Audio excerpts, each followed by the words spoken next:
Morning, everybody. For those of you who don't know us, Stratix is an IT company with a focus on the medical industry, primarily medical practices, surgery centers, and hospitals. And we wanted to have an informal call today with people to discuss some interesting things that we've seen in practices during this. I don't want to call it a crazy time or a shutdown, or nobody really has a name for what it is, but for these times we're in. So we wanted to bring some of our peers together and have this talk with people who are servicing the medical community. And just a disclaimer here: this is intended to be a practical conversation about observations and ideas that we've seen other practices doing. This is not legal advice by any means, and all practices should follow the regulations that pertain to them. So just for some introductions, I'm Jack Mortel. I'm one of the owners of Stratix. Again, Stratix services medical practices, hundreds of practices. Chris Dutra is with Stratix as well. We have David Greenfield with Progressive Practice Solutions, who is a practice consultant. And we have Tim Schmidt with Agency 511, that is a marketing company that also services medical practices. Today, we just have a simple agenda. We wanted to talk about how practices are seeing patients now. We also want to discuss telehealth and how it's working for some people. And then some basic communication skills that we think are worthwhile for practices to be thinking about, staying in touch with their clients or patients, and being proactive during this time. Maybe there's some downtime, and using that time to make sure that we get off on the right foot when things start to open up. And with that, we'll jump right into it. So David, in as far as how practices are seeing patients now, I know you're working with a bunch of practices that are maybe open a bit. Could you maybe fill us in on how often they're open? Are they open full time? Are they seeing patients? How are they seeing patients? Maybe give us a little background on that. And most of the practices that I'm working with or seeing or keeping in touch with have very limited hours. And what they've done and have been advised to do is spread out the number of days that they're open. They could be open 5 days a week, anywhere from 1 day a week to 5 days a week. These practices are open, anywhere from 4 hours a day to 10 hours a day. But within the time frame that they're opening or open, what they've done and have been encouraged to do is reduce the number of providers and number of staff in the office and spread it out over a longer period of time. To basically, why is that? Why are they doing that? To basically practice social distancing within the offices and to reduce the risk of unnecessary contact with between staff and staff, between staff and providers, and between staff and patients, and limit it. Right. So the majority. I'm sorry, Jack? Not only for themselves to practice social distancing with the patients, but also to make the patients feel comfortable. 100%, and that is incredibly key.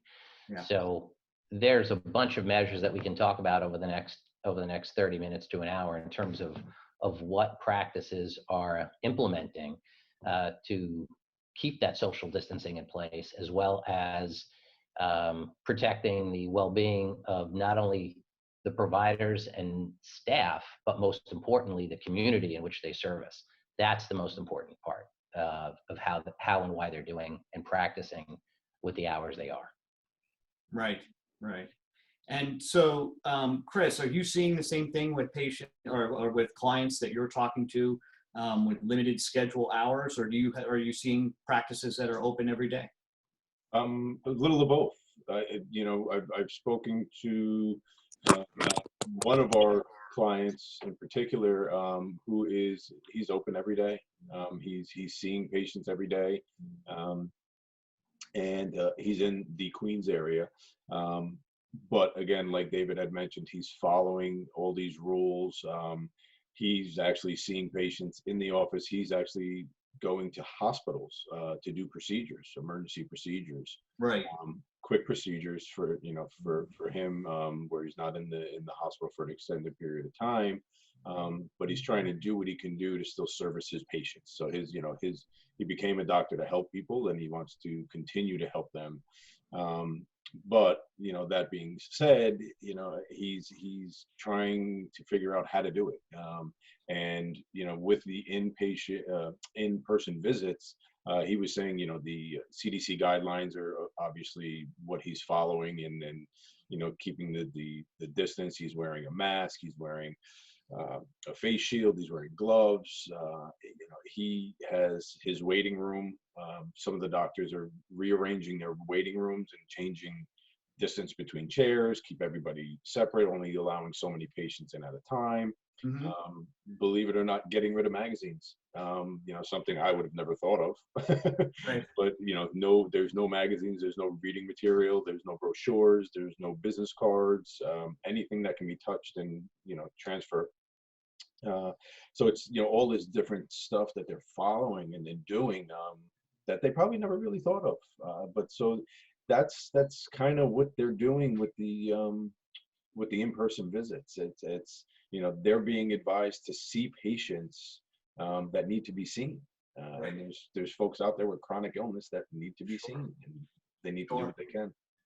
So one of the things I know we've discussed in the past, and maybe we're seeing, and I think would be beneficial for people to think about, Tim, is that oftentimes patients don't know what their provider is doing. And, I find it almost astonishing sometimes, and I'm not meaning to belittle anybody, that, their website doesn't have any information on that. Are you seeing that as well? Yeah, absolutely, Jack. And that's a really big thing is if you are a clinic, if you are a physician, people want to hear the information from you, especially if you are their physician. If it's somebody that they rely on, depend on, they don't want to see the CNN physician, the Fox News physician. They want to hear it from you as their physician. And what are you doing locally in your town, specifically with the needs that are happening and developing there? So to have a COVID-19 or a pandemic page dedicated to that, that's the best bet. So just to create, that's what I'm seeing clinics doing right now. And again, check with the legalities behind what you need to do personally. But what I'm seeing is that they're putting together a pandemic page, and that has all the details and communications on it. We'll discuss that further later in the meeting. Right. But then also I'm seeing just a splash, either a pop-up that comes up or just the first hero banner right at the top of the page. They're putting, here's all the information and some of the hours and how they're taking appointments. But another piece of communication that I see when you were talking about lobbies without magazines, digital signage, having the TV up in the lobby with digital signage with the information moving. And then if they do need to give out brochures, they're using the QR codes, and it just says, scan me with your iPhone photo. And you just hold up your iPhone camera and you put that into the screen, and bang, it downloads the PDF right to your phone. So you've got the information or the paperwork that you need to have that appointment without ever making contact with anybody or anything. So like a company like Worldwide Audio Media, who gives out free TVs with signage, has been great for digital signage in this time too. So worldwideaudiomedia.com, just one resource. But again, there's many out there. That's a great idea, Tim. Yeah. That's a Very really great idea. It's very interesting because I'm having this feeling as we all are watching this unfold, that it's not going to be May 1st, May 15th, especially here in the Northeast.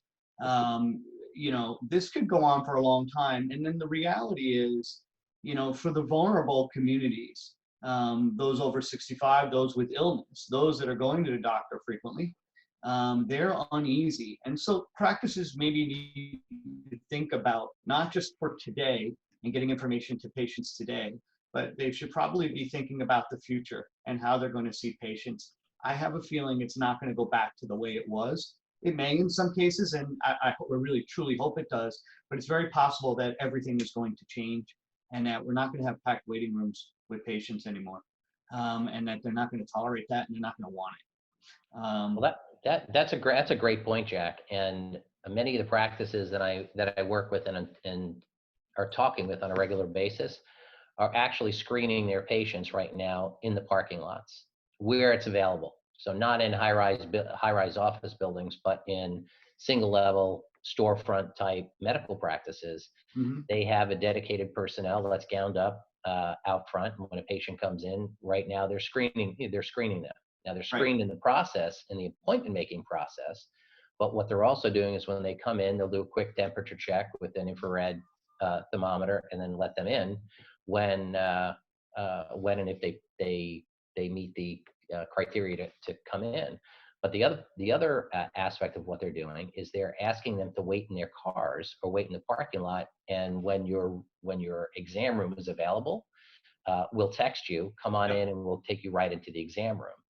You know, it's interesting you bring that up, David. I read an article earlier this week that software companies are starting to address this within their applications. I saw a radiology management system called MedInformatics that has this now built into their software so that it will send text alerts to guide people through the workflow or the patient flow.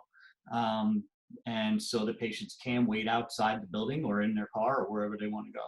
And I think that's great because we certainly don't want to be sitting on top of each other. I used to work in a radiology practice in Manhattan, and it was literally people shoulder to shoulder in the waiting room.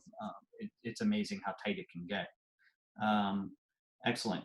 Right. And I think they're also looking out for the best interest of their employees. I mean, it's for the patient safety, and the employees are also very important in this whole game. They're the ones that are the nurses and the assistants, and the physicians are the ones in the front line. And if they're not there to help, who's gonna help the patient? And with these chronically ill patients and folks that need to get to see their doctor, the more steps we can follow to keep them protected, the better.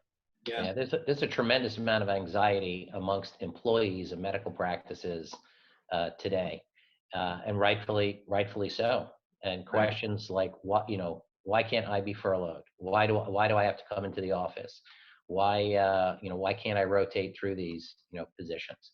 So there are some practices that are really taking appropriate aggressive steps, which I completely applaud as well as recommend they continue to do, is especially now while they're anywhere from 20 to 50% of the volume that they have been doing, and that is rotating staff through. And if you rotate staff through, especially if they've qualified and are getting the PPP SBA loans, rotating staff through, you have even though they're getting paid, they stay home for a week.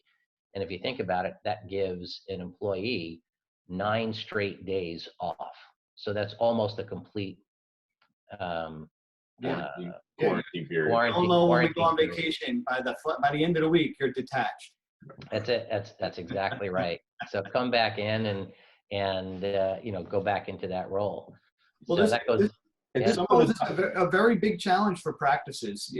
If you've got employees furloughed, you've got, and I don't want this to be a monetary discussion because I don't think any of us are experts in the money, but you've got a particular problem if they've gone on unemployment and they're making around $50,000 a year, because they're making that on unemployment now.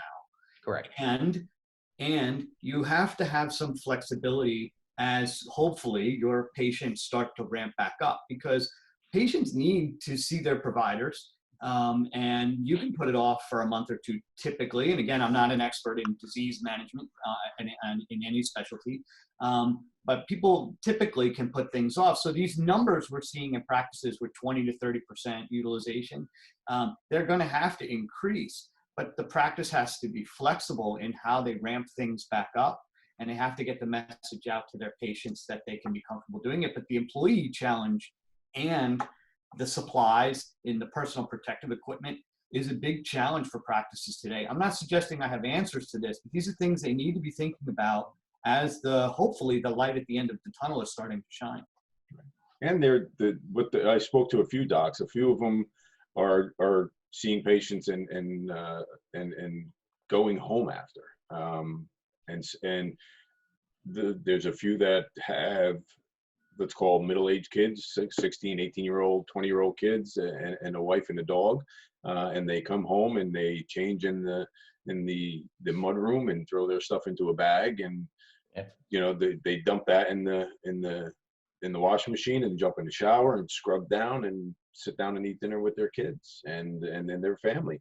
But there's other docs that are out there that have maybe young kids or maybe a parent or elderly parent that lives with them, and they went the extreme route. And these are clients of ours. One has an RV in his driveway, refuses to go into his house, will not go in, will not put anybody else at risk. And you know, he says when it's all said and done, I'll be able to hug my kids again. So you know, their lives are being derailed a little bit. Yeah. Let's shift gears here for a second. Telehealth. Are we seeing that working in places, David? Oh, 100%. 100%. I think depending upon the specialty that we're all working with, they've embraced it at different times. And an anecdotal example is that I was, working with a surgical practice, and the week that this really hit, 4 or 5 weeks ago, and they knew that they had to make a change, they were absolutely adamant that telehealth will not work for us. We have to see these patients in person. And then within 6 days, they were like, you need to get us up and running on telehealth immediately. This is, we could do our post-surgical follow-ups on telehealth. We can, evaluate some new patients, new patient problems that they don't have to come in for via telehealth. So yeah, it's working. And, but the bigger issue, Jack, not the question shouldn't be, is it working? It's absolutely working. The question really should be is to what extent, and do your patients know that you have telehealth available for them, and you're letting those patients know that you're here for them via telehealth. We have an option for you, telehealth. You can utilize that. If need be, we'll decide via that telehealth visit whether we should bring you into the office to actually physically and manually examine you. That's a real key that we all have to deal with right now. Right. And something I've seen in the past too about telehealth is that it's been a big struggle for a lot of the clinics that I do the marketing for the coding and how to code and how to bill telehealth services. And usually coding and billing was always kind of supplement and wasn't acceptable in many insurances. But now what we're seeing is those codes, those laws, those bylaws are all changing, and they're changing rapidly to assist and to help. So it's actually going to be a really positive time to onboard telehealth now to get used to the systems, and you'll be able to carry those systems into the future and probably adapt to it as more people adapt to it over the next year. Because I don't think this pandemic is going away anytime soon. We're going to see it for the next 6 to 12 months for sure. And telehealth is going to be a fantastic support for that company, and all the codes are changing. So look to experts for the codes, but I am seeing that from who I'm working with currently as well. You're 100% correct, Tim. That's exactly what's happening. Yeah. With Medicare loosening up the codes, and the big question that practices have are those codes going to stay with us? Right. And no one can answer that. But like you just said, Tim, this particular pandemic is going to stay with us for anywhere from 12 to 18 months. True, but the unintended consequences or unintended applications going forward in practicing medicine, in delivery of medicine, in how we as service providers and vendors of medical practices and physicians is going to change dramatically how we continue to help them improve in delivering those services. So beyond the pandemic, I think some of these things that are coming out of it, like telehealth and other professional services and professional service components, are going to be with us for the rest of our lifetimes within how we're practicing and how medicine is practiced on us. Yeah, and also oh, I'm sorry, go ahead, Jack. In many ways, the pandemic has probably enlightened a lot of practices as to how they could possibly integrate telehealth into their practice and their workflows. In the past, there were so many challenges with telehealth, meaning regulatory. Can you see people out of state? Can you see people in state? How do you code for the visits? What does your malpractice provider think about those visits? And these are all still very valid questions, right? There's definitely an efficacy problem with some telehealth visits and not so much on others. And again, we're not claiming to be experts on telehealth and what works and what doesn't work, but there's definitely a bigger future in telehealth for people that maybe didn't think, or doctors and practices that maybe didn't think telehealth could be a part of their solution. And I think right now they've kind of loosened the guidelines a little bit as far as that. And, I can interject on what we've seen out there, Jack, with our clients, because not all of our clients, even though they're medical practices and they weren't all set up for telehealth. Some of them didn't even realize their EMR, their EHR, the electronic medical records. The software had telehealth built into it. And they just didn't know it was there for them to use.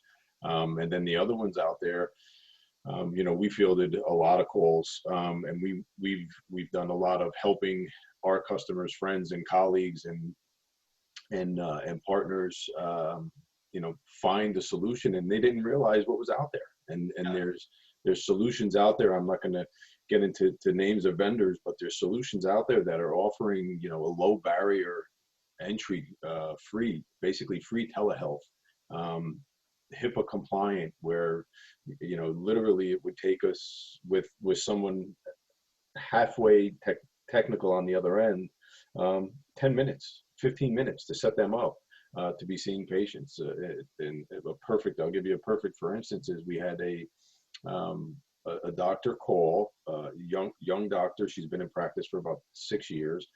Practice was shut down, and she wasn't seeing patients. And she was like, a friend of mine, said, you can help me get online, and, tech savvy. She's like, how do I do this? And I basically walked her through it. And within 10 minutes, she had me on the phone, seeing me virtually, so to speak, as a patient. And, it's out there. The solutions are out there. It's just, educating folks on how to get them out there. Again, it may not, the free versions may have their limitations. They may not integrate to the billing systems. They may not integrate to the EMRs, and there's double entry that needs to be done. But then again, it keeps a revenue stream alive for a doctor that's not seeing patients versus, being able to keep some revenue coming into the practice. And even Chris, beyond that, really. go ahead, David. I'm sorry, Tim. Nope. The important piggyback to that, Chris, is within this time right now during the pandemic, it's more important to actually help the doctor, or I should say the provider, train themselves in terms of utilizing some type of telehealth system, even if it's FaceTime. There's a couple out there that the government is saying, and now's a good time to practice, because the government you're not going to get pinched. That's exactly right. They're not going to hit you with these $50,000 per episode fines. We know that. Eventually, that's going to go away. We all know that. But this is a great way to train your providers, whether you work, whatever type of vendor you are, and can recommend FaceTime these folks. You can blank out your number, great, or get a second cell phone so that you can, or use it via your, an iPad address, just to train these people. And then they can go back to start, they can use a paper and pen to, take notes and then enter it into the system. Like you said, a double entry. That's great. And then as they become more comfortable with the process, you transition them, and this call isn't for that, you transition them to pick a system that is going to work best and fit within their practice lifestyle, what's going to work, and make those recommendations and help them get set up on that system. But right now, get them utilizing a telehealth system so that they can at least, like you said, keep a revenue stream alive, but more importantly, see a patient. let the patients know that the providers are there for them. That's what's really important. Let the providers know, help the providers understand to let their patients know, we're here. We're here if you need us. We're available. And that's a great segue into what I was going to say too, is just that, the feedback and response too from the patient level is that the patients are starting to get used to a telehealth service, and they're going to find one, right? Whether they're going to find one regardless, it's either going to be yours or it's going to be somebody else's, and they're going to find one. Now, they're not, in the past, they haven't been used to using a telehealth service, nor have maybe even been comfortable, but now they're going to get comfortable using it, just like you're probably watching this webinar, getting on the Zoom call. The other side to that as well is that patients, the response that I'm seeing from a few of these clinics using telehealth systems is the patient feedback on the surveys after the visit are actually really, really good. And they're saying that they feel that they got the attention, better attention than when they came into the office from the physician, that the physician was giving them eye contact. They were in front of the screen. They were undistracted. Nobody came into the room to ask them about someone else's schedule or someone else's appointment coming up. So it was very personable, and even though it was digital. So there was some very positive feedback I'm seeing with that as well. And to touch on David's point from before, where the doctors were saying, we can't do it. The telehealth will not work for us. It's not going to, my specialty, it's not going to. Everybody is on Zoom. Everybody is on social media. I mean, I was watching the numbers this morning. They were ridiculous as of how many people are actually on Facebook now and using Zoom. I mean, my 75-year-old mother, who we never thought, she still has a flip phone, and we set her up with Zoom at home, and she's initiating Zoom calls. So it's Nice. Everybody is getting used to the new way of communicating. And again, that's where I agree with you, David, 100%, that, this is not going to go away. It's going to be part of the new way of seeing patients. And, I think it's a way for a practice to almost expand itself. It is. And this dovetails nicely into keeping in touch with patients, because, the big practices, the big groups that are owned by hospitals or large ventures, they're going to have a whole communications division, a whole marketing division. They've got a social media presence, and they're able to get this message out to clients quickly. And as we touched on when we first started about your website, you do not need to redesign your whole website to have a splash page about COVID, how you're seeing patients now, and your telehealth offerings. You have to be flexible and be able to adjust it. But Tim, maybe you can touch on that. I mean, how are practices communicating with their patients? How are they going to get the message out that they are offering telehealth? Yeah, that's the biggest thing is, everyone knows how to use a Word document or even email, right? So the best thing you can do for your practice right now, if you do not have a splash page, is write one. Sit down, right now, take out a pen and paper, put it on paper, but type it out in a Word document and just email that Word document over to your web provider and say, create me a page, and I will guarantee you they will have a page up within 30 minutes. And if they don't, you call me, and I'll get it up for you. But literally, it's a copy paste and put it up on your website, put some links in your menus, and get it done. That's an absolute must for you. And then from there, then get your banner up on the homepage with your hour changes. And then go to your Google business listing, so business.google.com, and update your Google business listing, and make sure that your hours are accurate to what you're serving your community. And because photos approve right away, put Google Photos out there with all of your updates. Submit your Google Photos to your business listing, and then have all your updates on there. Your hours and changes may take a week or so to update, because Google has to approve those, and they have a message on there right now about, due to COVID and the volume, they aren't able to approve them very quickly. So photos work really, really well for uploading that piece of information. Interesting. So that's definitely something you're going to want to be proactive in right away in that opening communication with your clients, and that's where I would say to start. So we've had numerous practices call us and say we need a social media presence, and we kind of scratch our head and say, well, it's hard to start that now, but I think better late than never. You do need a social media presence. If you have a practice, your patients will follow you. That's and correct. may not even understand what that means. Could you maybe help us understand that? Yeah, so I mean, building a social media following takes a great deal of energy and a lot of time. And I always say too that with LinkedIn, that's your business to business. So any communications that you're doing kind of publicly from your business, it should always be very formal. Facebook is going to be more informal and more conversational. So the more as a physician that you can be calm and be normal, the better. So talking about COVID-19 or the pandemic, talk about it sparingly in the sense that let everyone know that you've got a designated day or hour that you are going to go live or you're going to be on your Facebook page talking about the pandemic or talking about the current events or the current situation as you see it and as you see it for your community. But make sure you set that schedule and post it to your website and in that splash page that, hey, every Thursday we discuss at this time this pandemic. And if you miss it on Thursday, you can always check back. Make sure to follow us. Make sure to ring the bell so that you get all the notifications. And anytime that you see those, jump on, and that information is going to happen on a Thursday.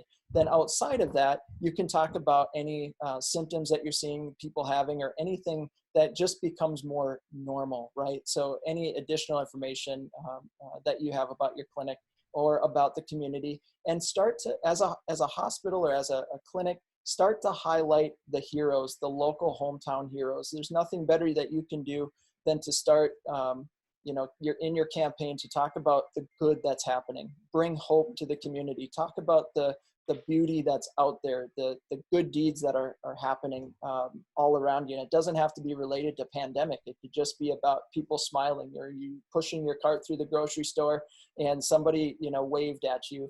Or just greeted you with a nice greeting. And yes, they were wearing a mask, and bravo, they were wearing a mask, but I know underneath that mask, they were smiling. And tell those types of stories, to people, just to bring that hope and to be that beacon of light for people on those social sites. But definitely create a schedule and have that. And then on the flip side to that is, if you are planning to use all of your communications, if you're trying to put all your communications into social media and expect that everybody is going to get that message, it's probably not accurate, because with the demand on social media, you can think of it as a hotel room. There's only so much space available. And the more people that are posting and the more content that's being consumed, your message, as soon as you post it, gets pushed down that timeline extremely fast.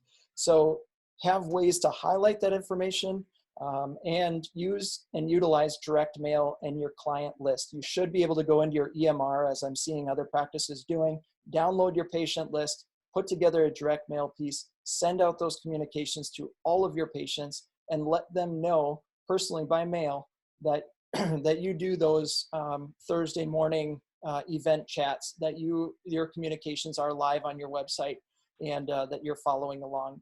So make sure that you're doing a direct mail piece to follow that up with your communications, because everybody is checking their mail right now and looking at it. So mail and direct mail works. Okay. That's a great idea. That's a great point. Chris, let me ask you this question. And Tim's bringing up some modern marketing techniques that most businesses are using, and I would venture to say your practices that need to market are using things like this. For instance, aesthetics, dermatology, things like that. They're used to marketing, but your ophthalmologist maybe wasn't. Maybe your orthopedist wasn't. Internal medicine, they had a built-in demand, but now they need to start thinking, I don't have everyone's email address, right? I mean, this is very possible. How could they market to people, with what they have? Well, Tim's point was great. Old school, direct mail, send them a letter, handwritten. Tim, I know you're a big proponent of handwriting and writing a personal letter, informing your patients. Now, on the flip side, you got 3,000 patients. Right. That's a lot of letters. You can only get so many out at a time. But we did have a bunch of clients come to us and say, I need to reach out to all my clients and let them know what we're doing. We're going to send out a mass email. And we were like, yes, great idea, but don't just try and send an email out to 3,000 people and get blacklisted. Right. And from the technology world, we all know what blacklisting means. It means your URL gets put on a list and your emails start getting blocked or marked as spam. And there's a whole nother backside issue on that, and you need to fix it. But we were able to, we reached out to our clients and we're talking to them, and some of them had an interest, and we walked them right through it and said, okay, so you're on this platform, you're using this product for your spam filtering. All we need to do is contact that vendor and say, hey, you're going to be a bulk sender for a while. And we were able to get them the ability to send those emails out without having anything happen, any repercussions on their side. There are some tools out there, and I hate to throw names out there, but like MailChimp and Constant Contact, those are tools that people can use to send out a mass email to all of their patients. Because some of these practices are rather large. They got a lot of people. Again, Tim, I agree with you that the mailing would be great.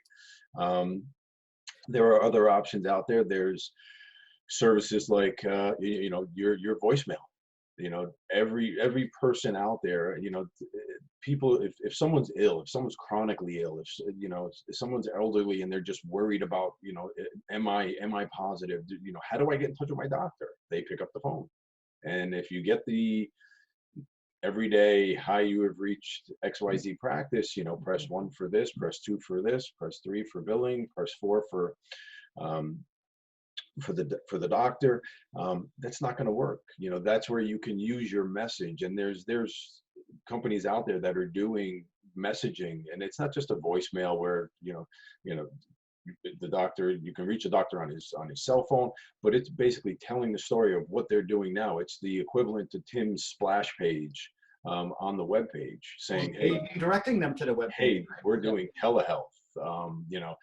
Have a message for the practice and what you're doing, what your next steps are, how you're doing telehealth. Give them a website. So there's other things they can do, besides the old school normal voicemail, where they can get messages out to people calling them, and give all the information short of the webpage. Because again, some of the community is not going to have they're not going to have computers, they're not going to have web access, they may not be able to get to that web page, but almost everybody's got a phone. And that on-hold system becomes all the more important to make sure that it's up to date too, so that you're not, providing certain promotions on your on-hold system that were pre-COVID.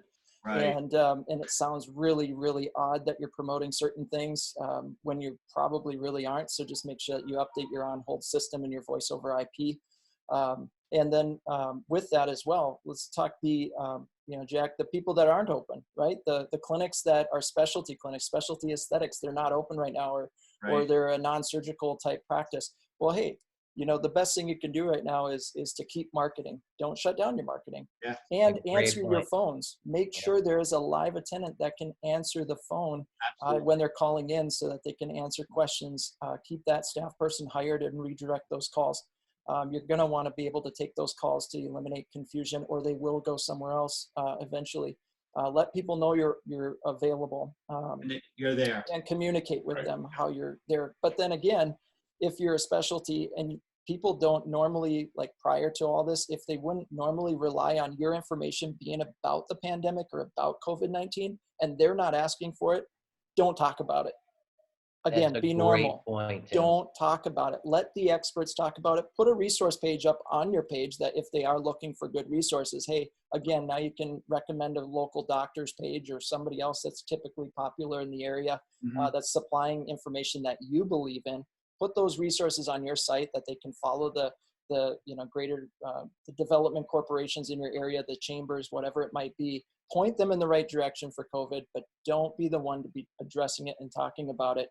Instead, provide the information that they were used to getting from you in a normal, calm manner, and just be excited for the future and talk about the reopening. Talk about what I call the to be continued, right? What's going to happen in the future?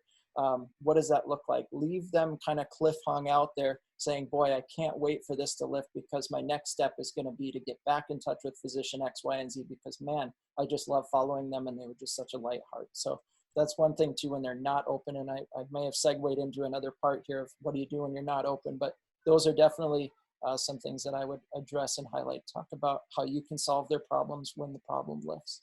Yep.